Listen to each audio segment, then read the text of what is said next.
Das Schlossfest von der Feuerwehr von Hans Glückstein. Alljährlich, wann die Käste reifen, den neue Wein schmeckt's allerbest. Wann Sonntag is am Himmel, in Grottebach Annerfest. Der Gesangverein, die Fußballdopser, der Club für Rasenspiel und Sport, die Leichtathleten und die Stämmer, der Pai von Rachclub und so fort. Der Letzt, der Wein fängt aus der Dobe und macht die Käppsch und Zentner schwer, hat in der Schlossbergwirtschaft oben ein großes Fest, die Feuerwehr. Die Sonn, die bescheint die Messingglatze von der freilich Pelzer bloß. Man weiß, wann's brennt, da muss man löschen. Und dort drin sind die Brüder groß. Na ja, man kann sich's eben denken, der Rewesaft, der geht ins Blut.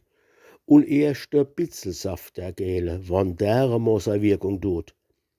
Auf einmal tut die Sturmglock bämple. Am Marktplatz drunne brennt's nicht schlecht.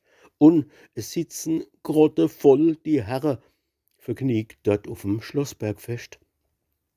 Es hilft nix, grad dabei noch ein Schoppe, die Messinghaub schnell auf die Rieb, die Bäh, die wollen nimmer richtig, die Aare sind so feucht und trieb, der Schlossbergweg so helle dunkel, so steil und holprig noch dazu, da steht e Suppegeschirrgeklepper, die Vögelscher in ihrer Ruhe.